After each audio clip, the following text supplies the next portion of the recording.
Video like जरूर कर लीजिए और ऐसे वीडियो लगातार फ्री में पाने के लिए चैनल को तुरंत सब्सक्राइब कर लीजिए और बेल आइकन को जरूर टैप कर लीजिए ताकि आगे भी सारे वीडियो आपको मिलते रहे। यूट्यूब में फॉलो करते हैं तो प्लीज ये वाला फ्री टेलीग्राम चैनल जरूर ज्वाइन कर लीजिएगा। सारे नोटिफिकेशन सारे अपडेट यहीं पे आते हैं, ध्यान रखिए। नमस्कार दोस्तों, पॉलिटी के एक और लेक्चर में आप सभी का स्वागत है। हम लोग पॉलिटी कर रहे हैं UP PCS RO ARO pre plus mains के लिए, और ना ही सिर्फ यूपी पीसीएस, ये आपका बीईओ, बिहार पीसीएस, कोई भी कहने का मतलब है सिविल सर्विसेज का एग्ज़ाम हो, सब में पॉलिटी के लिए आपकी ये वीडियो हेल्पफुल रहेंगी। ठीक है, तो आज हम लोग देखेंगे पॉलिटी में इम्पॉर्टेंट पूरे भारत में जितने मतलब पूरे संविधान में हमारे जितने पार्ट्स हैं, भाग हैं और शेड्यूल यानी अनुसूचियाँ हैं, ये देखेंगे। ठीक है, क्योंकि ये बहुत इंपॉर्टेंट हो जाएंगी, क्योंकि अब हम लोग पार्ट 1 से शुरू करेंगे। वीडियो में आर्टिकल शुरू हो जाएंगे, आर्टिकल 1 to 4, तो इसलिए पार्ट जानना जरूरी है। और प्लस एग्ज़ाम में भी ये बहुत आते हैं। और अभी तक अगर टेलीग्राम पे नहीं ज्वाइन करा है तो यूपी पीसीएस लेटेस्ट न्यूज़ को फटाक से टेलीग्राम में ज्वाइन करिए। चैनल के मेन, आप चैनल पे क्लिक करोगे ना, जहाँ पे चैनल का मेन सब्सक्राइबर दिखता है, वहीं पर टेलीग्राम का लिंक है। अगर ढूंढने में दिक्कत है तो वहाँ से भी कर सकते हो। तो सबसे पहले बात आती है कि भैया भाग क्या है संविधान का। तो संविधान के वो भाग है, जैसे चैप्टर होता है ना, कि जैसे आपने कोई चैप्टर पढ़ा बुक में तो वो लिखा होता है ये चैप्टर इस पेज पे है, तो उसी तरह से भाग भी है कि संविधान में कहाँ पे क्या दिया हुआ है, किस आर्टिकल से, ये सब भाग में दिया हुआ है। तो संविधान का पहला भाग जो है डील करता है संघ और उसके राज्य क्षेत्र यानी यूनियन एंड इट्स टेरिटरी, जो कि आर्टिकल 1 से 4 में आता है। अभी डिटेल में आर्टिकल हम लोग लेक्चर जब पढ़ेंगे तब देखेंगे। तो अभी आप इतना याद रखिए, भाग 1 डील करता है संघ और उसके राज्य क्षेत्र, और दूसरा भाग डील करता है नागरिकता से यानी सिटीजनशिप से। ये बहुत ज़्यादा इंपॉर्टेंट हो जाएगा क्योंकि सीएए काफ़ी न्यूज़ में है। आर्टिकल 5 से 11 है, नागरिकता पार्ट 2 है। मौलिक अधिकार, जिसको मैग्ना कार्टा भी बोला जाता है, ये पार्ट 3 में है, 12 से 35 में, आर्टिकल 12 से 35 पार्ट 3। वहीं पर डीपीएसपी पार्ट 4 में दिया हुआ है मौलिक और राज्य के नीति निर्देशक तत्व, किसमें, पार्ट 4 में। आर्टिकल 36 से 51 ये डील करता है, किससे, 36 से 51। फिर बात करते हैं, अगर मौलिक कर्तव्य की 4A में ये दिया हुआ है पार्ट, और आर्टिकल 51 है, इसको ऐड करा गया है 42 कॉन्स्टिट्यूशन अमेंडमेंट एक्ट 1976 से। तो सबसे पहले आपको ये 4 एकदम 5 याद होने चाहिए। आर्टिकल 1 2 3 4 कैसे होता है, जैसे मैं 1 2 3 4 पार्ट कह रहा हूँ, 4 है। 1 डील करता है संघ और उसके राज्य क्षेत्र 1 से 4, ठीक, 1 से 4। दूसरा डील करता है नागरिकता से यानी सिटीजनशिप से 5 से 11। फिर आ जाता है आपका मौलिक अधिकार यानी फंडामेंटल राइट, ये डील करता है 12 से 35। फिर आ जाता है राज्य के नीति निर्देशक तत्व यानी डीपीएसपी 36 से 51। फिर 4A में आ जाता है आपके मौलिक कर्तव्य यानी फंडामेंटल ड्यूटीज़, जो कि आर्टिकल 51A में है। 11 फंडामेंटल ड्यूटीज़ है, ओरिजिनली 10 थी, मतलब 10 रखी गई थी, 11वीं ऐड हुई है 86 कॉन्स्टिट्यूशन अमेंडमेंट एक्ट 2002। बाकी ये चैप्टर पढ़ेंगे तब बताऊंगा, अभी सिर्फ पार्ट याद करने पे फोकस करिए।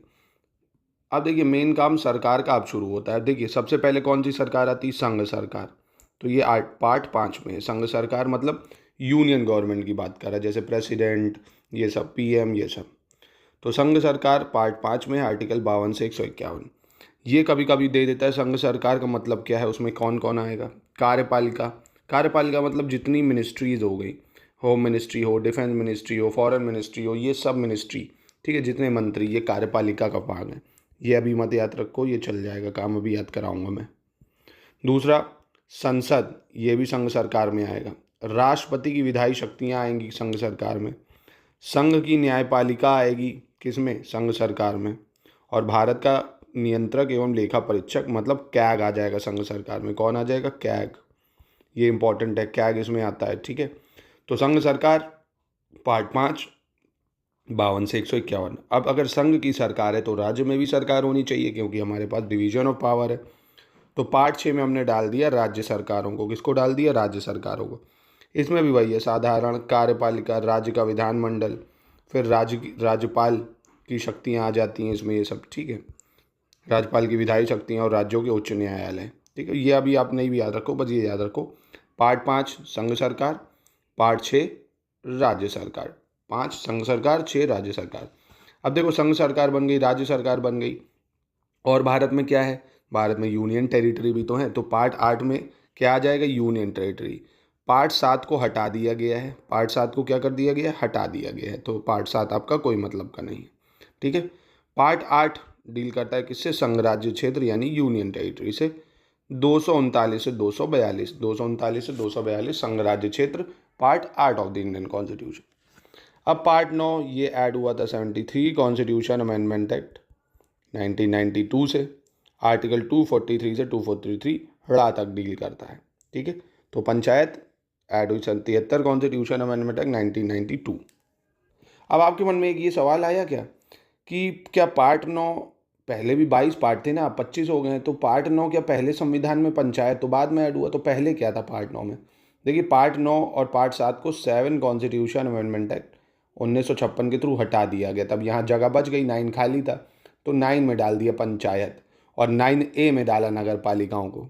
नगर पालिकाओं को किस में डाला? 9A में डाल दिया। ये डाला था 74 कॉन्स्टिट्यूशन अमेंडमेंट एक्ट 1992 से 74। अब देखिए अभी भी अगर सरकार कोई नया पार्ट बनाना चाहेगी तो उसको पार्ट 7 में डाल सकती है, क्योंकि पार्ट 7 खाली पड़ा हुआ है, ठीक है। 9B यानी नौखा में डाला है सहकारी समितियाँ यानी कोऑपरेटिव सोसाइटीज़ को। 243 ZH से 243 ZT तक डाला है, ठीक है। तो ये आसान रहता है ज़्यादातर याद करना, ZH से ZT। तो अभी आप ये छोड़ दो, अभी आप सिर्फ ये याद रखो, पार्ट यही ज़्यादा इंपॉर्टेंट है क्योंकि। तो फिर से देखते हैं पार्ट 5 किससे डील करता है। देखिए भारत में क्या क्या है, एक पूरा भारत है यानी संघ सरकार 5 से डील करेगी। फिर भारत में राज्य हैं तो उसको पार्ट किस में डाल दिया, 6 में डाल दिया। भारत में यूटीज़ हैं, 7 पार्ट हटा दिया गया है तो उसको पार्ट 8 में डाल दिया। अब भारत में गांव भी तो हैं तो पार्ट 9 में पंचायत डाल दिया। शहरों में भी तो म्यूनसिपैलिटीज़ हैं, नगर पालिका हैं, तो उनको 9A में डाल दिया गया, ठीक है। फिर आता है 9B यानी नौखा, इसमें सहकारी समितियों को डाला गया है, किसको? सहकारी समितियों को। और सहकारी समितियों को ऐड करा गया था 97 कॉन्स्टिट्यूशन अमेंडमेंट एक्ट 2011 से। ये याद रखिएगा कब? 97 कॉन्स्टिट्यूशन अमेंडमेंट एक्ट 2011, ठीक है, इंपॉर्टेंट है ये। फिर पार्ट 10 में अनुसूचित और जनजातीय क्षेत्र आ जाते हैं। क्या आ जाता है? अनुसूचित और जनजातीय क्षेत्र। अनुसूचित जनजातीय क्षेत्र पार्ट 10 में है। पार्ट 11 में संघ और राज्यों के बीच में संबंध। अब देखिए एक बात समझिए, 9B तक आपने समझा क्या मामला चला है, नगर पालिका तक। 10 में क्या कर दिया, जितने अनुसूचित जनजाति क्षेत्र है उनको डाल दिया, पूरे भारत का सिस्टम खत्म। अब कहेंगे भैया संघ और राज्यों के बीच में संबंध स्थापित करो, तो ये पार्ट 11 से कर देंगे, संघ और राज्य के बीच में संबंध। और संबंध हमेशा कैसे होता है? पैसों का होता है। तो तुरंत पार्ट 12 में क्या आ जाएगा? वित्त संपत्ति संविदाएं। पार्ट 12 में क्या आ जाएगा? सॉरी, वित्त संपत्ति संविदाएं। पार्ट 11 में क्या डाला भैया? संघ और राज्य के बीच में संबंध, और संबंध तो पैसों का ही होगा ना, तो पार्ट 12 में वित्त संबंधी ये सब डाल दिया। अब पैसा आएगा कैसे? जब भैया व्यापार होगा, तो पार्ट 13 में डाल दिया भारत के राज्य क्षेत्र के भीतर व्यापार। भारत के राज्य क्षेत्र के भीतर व्यापार डाल दिया पार्ट 13 में, ठीक है। फिर से बताता हूँ, 11 में है भैया संबंध राज्य और केंद्र के बीच में, मतलब संघ के बीच में, और संबंध पैसे का होता है, तो 12 में डाल दिया वित्त व्यापार वगैरह। और व्यापार चलेगा पैसे से, मतलब वित्त आएगा, पैसा आएगा व्यापार से, तो पार्ट 13 में व्यापार डाल दिया, ठीक है। पार्ट 14 संघ और राज्य के अधीन सेवाएं, यानी ये जो आप पढ़ते हो ना IAS IFS, ये सब पार्ट 14 में दिया हुआ, आर्टिकल 308 से 23 में, वो सब अभी करेंगे। पार्ट किस में है भैया? संघ और उसके राज्य क्षेत्र 14 में, संघ और राज्य क्षेत्र 14 में। अधिकरण यानी ट्रिब्यूनल, ये 14A में मिलेगा आपको, अधिकरण 14A में, अधिकरण 14A में। और इसको भी ऐड करा गया था 42 कॉन्स्टिट्यूशन अमेंडमेंट एक्ट 1976 से, याद रखना, ठीक है। बाकी पार्ट 15 बहुत ज़्यादा इंपॉर्टेंट है, निर्वाचन आयोग से डील करता है, आर्टिकल 324 से 29, आर्टिकल 324 से 29, ठीक है। पार्ट 16 कुछ वर्गों से संबंधित विशेष प्रावधान है, कुछ वर्गों से संबंधित विशेष प्रावधान। तो फिर से देखते हैं, 12 क्या है? वित्त संपत्ति संविदाएं। 13 है व्यापार भारत के राज्य क्षेत्र के भीतर। 14 है संघ और राज्य के अधीन सेवाएं। 14 है अधिकरण, जो कि 42 संविधान अमेंडमेंट से ऐड हुआ है। पार्ट 15 में दिया हुआ है निर्वाचन, जो कि आर्टिकल 324 से 29 में है। 16 में कुछ वर्गों के लिए विशेष प्रावधान दिए गए हैं। पार्ट 17 बहुत ज़्यादा इधर वाले इंपॉर्टेंट है, 14 के बाद से तो बहुत इंपॉर्टेंट है, ठीक है। पार्ट 16 में ऑफिशियल लैंग्वेज यानी राजभाषा डील करती है, ऑफिशियल लैंग्वेज या राजभाषा, ठीक है। पार्ट 17 जो है वो क्या डील करती है? राजभाषा। 18 में इमरजेंसी प्रोविजन आपको देखने को मिलेंगे, आपात उपबंध मिल जाएंगे, ठीक है। क्या मिल जाएंगे? आपात उपबंध। 18 और जो पार्ट 19 है उसमें प्रकीर्ण, क्या है? प्रकीर्ण दिया हुआ है, प्रकीर्ण। और पार्ट 20 में संविधान का संशोधन कैसे हो, आर्टिकल 368 संविधान के संशोधन से डील करता है। पार्ट 21 अस्थायी, संक्रमणशील और विशेष उपबंध दिए हुए हैं, अस्थायी, संक्रमणशील, विशेष उपबंध। और पार्ट 22 में संक्षिप्त नाम, प्रारंभ या हिंदी में प्राधिकृत पाठ और निरासन। एक बार फिर से रिवीजन कर लेते हैं काफ़ी, क्योंकि इंपॉर्टेंट है ये पार्ट्स। तो देखिए पार्ट 22 किससे डील करता है? पार्ट 22 डील करता है संक्षिप्त नाम, प्रारंभ, हिंदी में प्राधिकृत। 21 अस्थायी संक्रमणशील और विशेष उपबंध। पार्ट 20 संविधान संशोधन। पार्ट 20 संविधान संशोधन। पार्ट 19 प्रकीर्ण। पार्ट 19 प्रकीर्ण। पार्ट 18 आपात उपबंध यानी इमरजेंसी से डील करता है। पार्ट 17 राजभाषा। पार्ट 17 राजभाषा। पार्ट 16 में कुछ वर्गों से संबंधित विशेष प्रावधान है। कुछ वर्गों से संबंधित विशेष प्रावधान है। पार्ट 15 निर्वाचन आयोग से डील करता है। पार्ट 14 अधिकरण से डील करता है, जो कि 42 कॉन्स्टिट्यूशन अमेंडमेंट एक्ट 1976 में ऐड हुआ था। पार्ट 14 संघ और राज्य के अधीन सेवाओं से डील करता है, जैसे IAS IPS। पार्ट 13 भारत के राज्य क्षेत्र के भीतर व्यापार। पार्ट 12 वित्त, संपत्ति, संविदा, ठीक है। और पार्ट 11 संघ और राज्यों के बीच में संबंध। पार्ट 10 अनुसूचित और जनजाति क्षेत्र। पार्ट 9B जो है वो कोऑपरेटिव सोसाइटी, जो कि 97 कॉन्स्टिट्यूशन अमेंडमेंट से ऐड हुआ है 2011 में। नगर पालिकाएँ 74 कॉन्स्टिट्यूशन अमेंडमेंट एक्ट 1992 9B में है। पंचायत 73 कॉन्स्टिट्यूशन अमेंडमेंट से ऐड हुई है 1992 में, पार्ट 9 में है। संघ राज्य क्षेत्र 8 में है, 7 हटा दिया गया है। 6 में आ जाएगा राज्य सरकारें, 5 में आ जाएगा केंद्र सरकारें यानी संघ सरकार। 4 है मौलिक कर्तव्य, 4 राज्य के नीति निर्देशक यानी DPSP। मौलिक अधिकार पार्ट 3, नागरिकता पार्ट 2 और पार्ट 1 संघ और उसके राज्य क्षेत्र। अब चलिए अनुसूचियों पे आते हैं। देखिए हमारे संविधान में कितनी अनुसूचियां हैं? 12। पहले कितनी थी? 8, ठीक है। 4 ऐड हुई, अभी बताऊंगा कौन सा कब ऐड हुआ। तो पहली अनुसूची में वही है जो पहला पार्ट है, क्या? राज्यों के नाम, उनके न्यायिक क्षेत्र, संघ राज्यों क्षेत्रों के नाम, उनकी सीमाएं, ठीक है। पार्ट 1 और शेड्यूल 1 बिल्कुल सेम है। पार्ट 2 बहुत ज़्यादा इंपॉर्टेंट है, आपको याद रखना है। ये जीत करता है प्रिविलेजेस और जो अलाउंसमेंट यानी भत्ते वगैरह जो मिलते हैं, बस शॉर्ट में याद रखो भत्ते और विशेषाधिकार। शॉर्ट में याद रखो पार्ट 2 में भत्ते और विशेषाधिकार। ये पूछता है किसके भत्ते और विशेषाधिकार शेड्यूल 2 में आते हैं? तो राष्ट्रपति के, राज्यों के राज्यपाल के, लोकसभा के अध्यक्ष, उपाध्यक्ष, राज्यसभा के सभापति, उपसभापति, राज्यों के विधानसभा के अध्यक्ष और उपाध्यक्ष, राज्य विधान परिषद के सभापति, उपसभापति, सर्वोच्च न्यायालय के न्यायाधीश और उच्च न्यायालयों के न्यायाधीश और भारत के नियंत्रक एवं महालेखा परीक्षक। अब ये सब वही है जो कंसोलिडेटेड फंड ऑफ इंडिया यानी जो भारत की संचित निधि है उस पर भारित खर्चे नहीं है। मतलब इन सब खर्चों पे पार्लियामेंट में वोट नहीं होगा, बजट नहीं पास होगा, ठीक है। वो खर्चे, वो सैलरी जिस पे पार्लियामेंट में बजट नहीं पास होगा, खर्चे पे डिस्कशन नहीं होता, वो शेड्यूल 2 में आ जाती हैं, ठीक है। अनुसूचित 2 में आती हैं, ठीक है। भत्ते और विशेषाधिकार किसके किसके? प्रेसिडेंट के, वाइस प्रेसिडेंट के, ठीक है। और तुम्हारा लोकसभा का स्पीकर है, डेप्टी स्पीकर है। राज्यों में भी जो उसका स्पीकर है, डेप्टी स्पीकर है, ठीक है। उच्च न्यायालय के न्यायाधीश और सर्वोच्च न्यायालय के न्यायाधीश, इनकी सैलरी, और भारत के नियंत्रक और महालेखा परीक्षक, ठीक है। ये बहुत इंपॉर्टेंट है, याद जरूर रखना। पार्ट 3 में क्या आ जाता है? विभिन्न उम्मीदों द्वारा ली जाने वाली शपथ। बस शॉर्ट में याद रखो, शपथ से डील करता है। किससे? पार्ट 3 किससे डील करता है? शपथ से। अब ये पूछता है कौन कौन अनुच्छेद मतलब अनुसूची 3 के तहत शपथ लेता है। क्या पूछता है?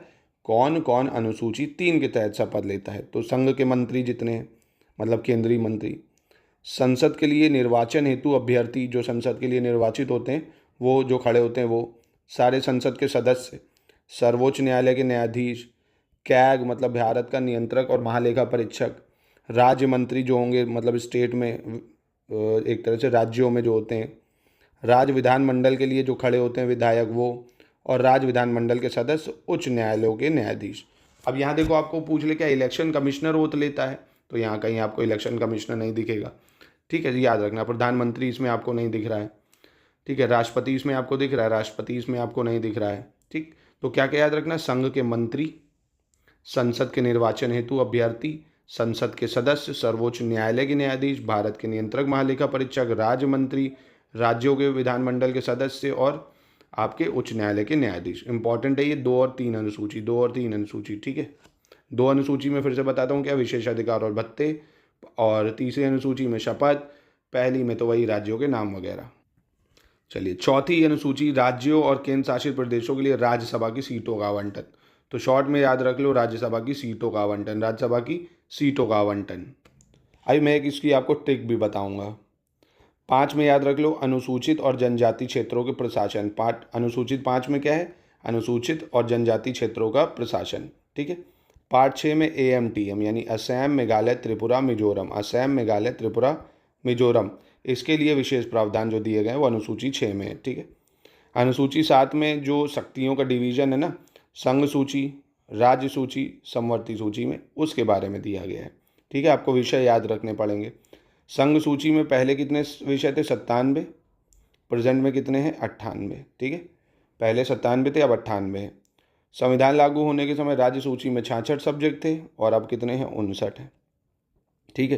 प्रेजेंट टाइम 98 है संघ सूची में, राज्य सूची में 59 हैं, और समवर्ती सूची यानी कंकरेंट लिस्ट जिसमें केंद्र और राज्य सरकार दोनों ही कानून बना सकती है, उसमें 52 है। ओरिजिनली 47 थे, ठीक है। कैसे याद रखना है, संघ सूची में 97 और प्रेजेंटली 98, राज्य सूची में 66 विषय थे, प्रेजेंटली 59, समवर्ती सूची में 47 थे, प्रेजेंटली 52, ठीक है। चलिए पार्ट 8 जो है बस सिंपल सी भाषा में याद रखो, भाषा से डील करता है, भाषा, लैंग्वेज, जो हमारे संविधान में 22 भाषाएं हैं उनसे डील करता है दोस्तों। अब एग्जाम में आपसे ये बहुत पूछता है कौन कब ऐड हुआ, ठीक है। तो सबसे पहले जो ऐड हुई है आपको याद रखनी है, 21 कॉन्स्टिट्यूशन अमेंडमेंट एक्ट 1967 से सिंधी ऐड हुई है। 21 कॉन्स्टिट्यूशन अमेंडमेंट एक्ट 1961 से सिंधी ऐड हुई है। और आपकी BDMS यानी बोडो डोगरी बोडो डोगरी मैथिली संथली, इसको 92 कॉन्स्टिट्यूशन अमेंडमेंट एक्ट 2003 से ऐड करा है। कोंकणी मणिपुरी नेपाली KMN, जो आपका कोंकणी मणिपुरी नेपाली है, इसको 71 कॉन्स्टिट्यूशन अमेंडमेंट एक्ट 1992 से ऐड करा है। कोंकणी मणिपुरी नेपाली को कब ऐड करा, 71 कॉन्स्टिट्यूशन अमेंडमेंट एक्ट 1992। सिंधी को 21 कॉन्स्टिट्यूशन अमेंडमेंट एक्ट 1967। BDMS यानी Bodo Dogri Maithili Santhali 92 constitution amendment act 2003, ठीक है। तो ये आपको याद रखना पड़ेगा, बहुत ज़्यादा इंपॉर्टेंट है। हमारे संविधान में ओरिजिनली 14 भाषा थी, अभी प्रेजेंट में 22 है। इंग्लिश इसमें नहीं है, ये याद रखना। क्या संस्कृत इसमें है, संस्कृत भी इसमें नहीं है, वो क्लासिकल लैंग्वेज में, ठीक है। हिंदी है बिल्कुल, इंग्लिश और संस्कृत नहीं मिलेगी आपको, ठीक है। अब आता है अनुसूची 9, जिसको कब ऐड करा गया था, फर्स्ट कॉन्स्टिट्यूशन अमेंडमेंट एक्ट 1951 में। इसमें बस ये समझो भू सुधार और जमींदारी से रिलेटेड चीज़ों को रखा गया है। इसमें एक चीज़ बहुत अच्छी डाली गई थी, अच्छी क्या मतलब उस टाइम के लिए ठीक था, अभी नहीं सही था, कि इसके ये एक ऐसी बकेट थी कि मतलब इसमें जो भी कानून 9वीं अनुसूची में ऐड हो रहा था उसको सुप्रीम कोर्ट रिव्यू नहीं कर सकता था, सुप्रीम कोर्ट उसको चेक ही नहीं करेगा, भले वो अनकॉन्स्टिट्यूशनल क्यों ना। तो बड़ी गलत चीज़ थी यहाँ पे। तो फिर 24 अप्रैल 1973 के एक वर्डिक्ट आया जब बेसिक स्ट्रक्चर ऑफ कॉन्स्टिट्यूशन, तो सुप्रीम कोर्ट ने कहा 1973 के पहले के कानून जितने हैं उनको हम नहीं देख सकते, पर अब जो कानून आप इसमें ऐड करोगे उसका जुडिशियल रिव्यू होगा, क्योंकि वो जुडिशियल रिव्यू बेसिक स्ट्रक्चर यानी मूल अवधारणा है। तो क्या समझे, पहले नेहरू जी ने क्या करा, भैया भूमि सुधार से रिलेटेड सारे कानून इसमें डाल दे रहे थे, तो उसका रिव्यू ही नहीं हो पा रहा था। तो फिर केशवानंद भारती केस से ये आया कि ऐसा नहीं होगा, ठीक है, याद रखिएगा। और ये ऐड कब हुआ, पहला संविधान 1951। कौन से भाग में, भाग 9 भूमि सुधार। पार्ट 10 मतलब अनुसूची 10 डील करता है दल बदल कानून से। किससे, दल बदल कानून से। इसको ऐड करा गया था 92 कॉन्स्टिट्यूशन अमेंडमेंट एक्ट 1985 द्वारा, ठीक है। दल बदल कानून 92 कॉन्स्टिट्यूशन अमेंडमेंट एक्ट 1985। अनुसूची 11 में वही पंचायत को ऐड कर दिया गया, ठीक है, पंचायत को ऐड करा गया था वही 73 कॉन्स्टिट्यूशन अमेंडमेंट 1992 से। इसमें 29 विषयों को डाला गया, जैसे लाइटिंग लगाना, ठीक है, रोडें बनवाना, स्कूलों को मैनेज करना, खेती में पानी वानी प्रोवाइड करना, ये सब उनका काम है। 29 विषय हैं, बस ये याद रखो, 29 विषय। अनुसूची 12 में नगर पंचायतों को डाला गया है, किसको, जो नगर पालिकाएँ होती हैं, नगर पालिकाओं को डाला गया है। इसको 74 कॉन्स्टिट्यूशन अमेंडमेंट से ऐड करा गया था। इसमें 18 विषय हैं। कितने विषय हैं, 18 विषय हैं। कितने विषय हैं, 18 विषय हैं। चलिए एक बार क्विक रिवीजन करते हैं। अनुसूची 1 में क्या है भैया, संघ और उसके राज्य क्षेत्र, उनके नाम वाम ये सब दिया हुआ है, ठीक। दूसरी अनुसूची में दिया हुआ हमें क्या, भत्ते और विशेषाधिकार। किसके विशेषता के भत्ते, भारत के राष्ट्रपति के, राज्यों के राज्यपाल के, लोकसभा के अध्यक्ष उपाध्यक्ष के, राज्यसभा के सभापति कौन होता है, वाइस प्रेसिडेंट, तो वो तो इसी में आ ही गया। और उपसभापति, विधानसभा में भी यही सेम चीज़, अध्यक्ष उपाध्यक्ष। विधान परिषद 6 ही जगह पे है भारत में, उसके सदस्यों की, सभापति और उपसभापति की सैलरीज, भत्ते, ये सब। सर्वोच्च न्यायालय के न्यायाधीश, उच्च न्यायालय के न्यायाधीश और भारत का नियंत्रक एवं महालेखा परीक्षक, इसके अलावा कोई नहीं, ना ही PM, ना ही अटॉर्नी जनरल, ना ही इलेक्शन कमिश्नर, कोई नहीं।